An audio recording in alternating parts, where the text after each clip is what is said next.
take part in God's vineyard. Don't you hear the name is being called God's vineyard? Be very careful how you tend to function and operate in God's vineyard, not yours. My church, my anointing is a madness, not yours. You don't have any anointing, you don't have any ministry, you don't have any church. It's not your own. Be very careful. You have been prepared to function in God's vineyard. The term God's vineyard, not your own. Don't claim what is not yours. It's a death trap. When you monopolize what is not yours, it's a danger, it's a trap of hell, Satan for you. That makes this our Nigerian brothers. They can do ministry without God. Because they say it's my ministry, it's my anointing. Everybody doing what he likes without God.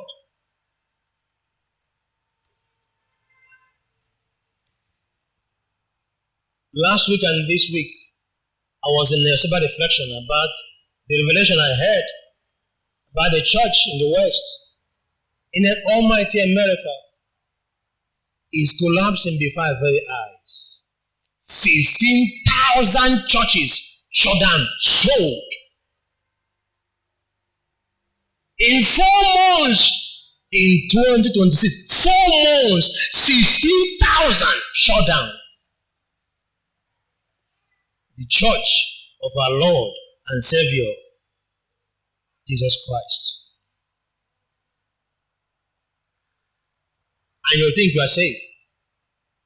No, we are not. We are not.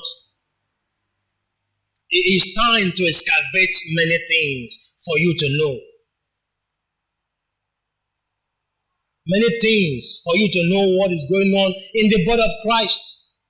Samuel, read from verse 5, book of Jude, from verse 5. It's about the leaders, it's about the ministers of the gospel in God's vineyard. Be very careful. As I told you, if you need money, you want to make money, leave God's vineyard alone. Leave his vineyard alone.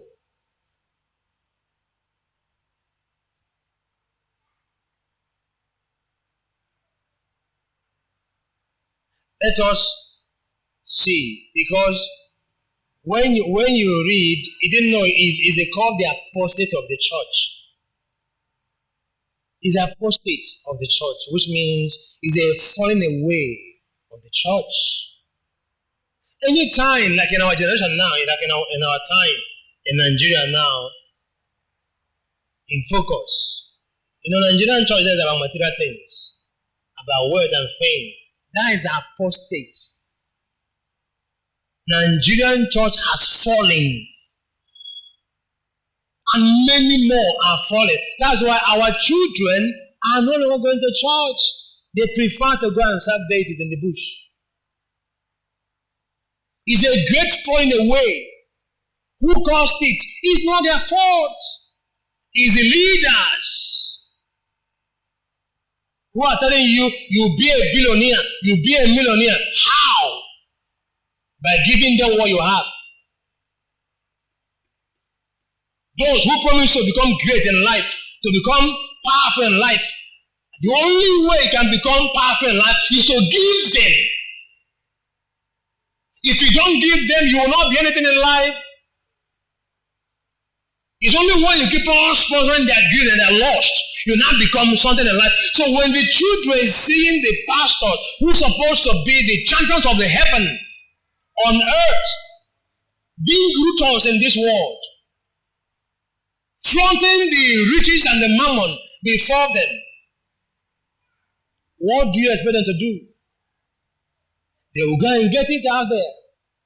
You know why? Because they don't have it to give them. Instead, You are collecting from them to add to yours.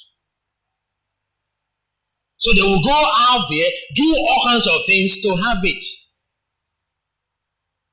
And that's why we have great apostates, great falling away. That is what is happening globally. The church is falling, and it's a sign. The Lord says a sign. You know my pain? My pain is that the Lord tells us, when you see the church like this, falling away, you know what it gives birth. If what is happening, we produce anything heavenly, I will say there's hope. But the Lord told us, anytime you see church falling in this scale, there's only one person that the church is bringing to sin, is bringing on board. Who is the person? Antichrist. That is the person that the church globally is now sponsoring and fast forwarding his arrival on earth. That is who we are ushering in. Because the Lord told us that he will not appear until what great falling away. That is when he will manifest. That's why we are now seeing the works of Satan, the works of Antichrist manifesting here and there, because why? The church has fallen and continue falling.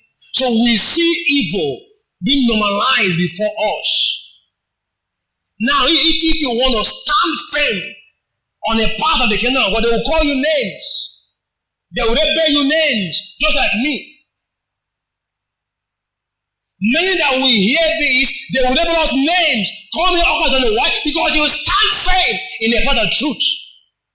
Because we're in a time where evil is called smart. Where evil is called big girl and big boy. If you are not into evil, they say you are mugu. So for you to label smartness and label, you know what? Your what's up is what? Is when you are propagating what? Wickedness. When you are promoting evil, they say you are smart. But when you stand in a path of truth and willing to die than to compromise, they say you are too far. You are fanatics. You are judgmental. You are religious.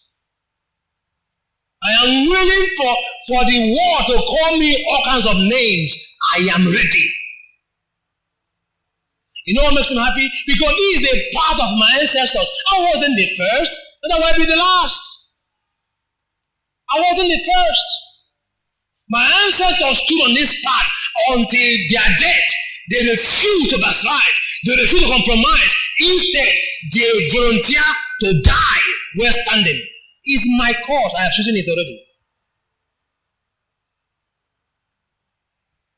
So I am already being a thick skin, already being formed, or whatever names they will call. It can't calm me down, because I have come to know the truth a little. And that's why I'm crying for his grace for more and more. Read from verse 5. Use Living Bible from verse 5, book of Jude. Verse 5. My answer to them is, remember these facts, which you know already, that the Lord saved a whole nation of people out of the land of Egypt, and then killed every one of them who did not trust and obey him. And I remind you of those angels who were once pure and holy, but turned to a life of sin. Now God has them chained up in prisons of darkness, waiting for the judgment day. 7. And don't forget the cities of Sodom and Gomorrah, and their neighboring towns, all full of lust of every kind, including lust of men for other men. Those cities were destroyed by the fire and continue to be a warning to us that there is a hell in which sinners are punished. Yet these false teachers